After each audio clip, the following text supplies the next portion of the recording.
Hi, I'm Jeremy Galante. I teach animation at Edinburgh University of Pennsylvania.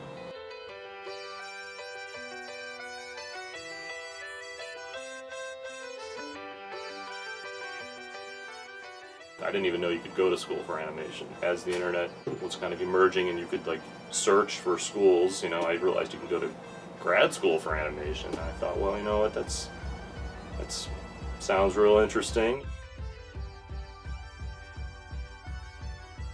I teach Animation 1 quite frequently, and the biggest thing to learn is timing and spacing. I would say, yeah, you've got to be a good draftsman for character animation, no doubt about that. The course is a prereq for computer animation, and also, if you want to pursue stop motion, mainly because if you can get a good sense of timing, knowing how many pages or how many frames, or knowing how to observe stuff, time things out, different physics and weights of different objects, and on the surface it might seem a little bland, but if you get those concepts right, then you could just animate with found objects, do stop motion stuff, and you could be a really good animator.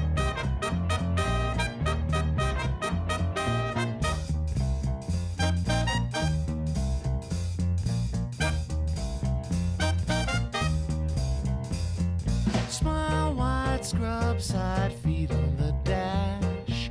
I'll sleep the whole damn day. Slow lane propane, empties for cash.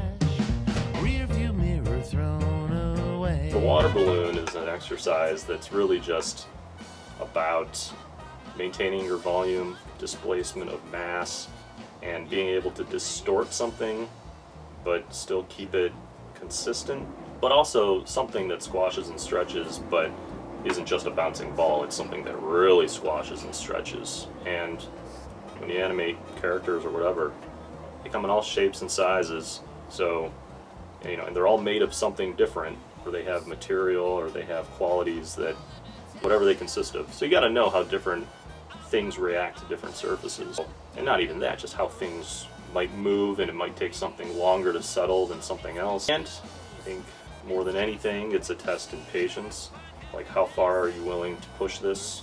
Are you willing to draw those extra little frames to let something ease in and ease out? If you're taking shortcuts on stuff like that, you're probably not cut out to have the patience to be an animator.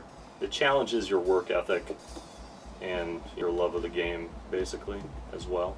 But it's also teaching a foundational principle.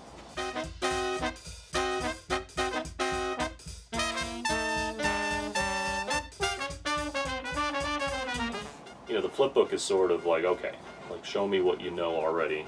Helps me kind of understand where people stand, but it's also, again, it's a reminder to people how much work is involved. A lot of times they'll shoot their flipbook under one of the downshooter stations, and it might only be 2 or 3 seconds. They're like, I spent all night doing that, it's only 3 seconds. Well, that's what it's all about, Do you have the chops to pursue this field? So, it's a good little boot camp exercise. And sometimes I'll hold on to them for the semester and then give them back at the end, so that say okay, remember these flipbooks? What would you change at this point, knowing what you know now? Oftentimes they'll look back and be like, oh, well, I guess I could have added some squash and stretch, or I could have eased that.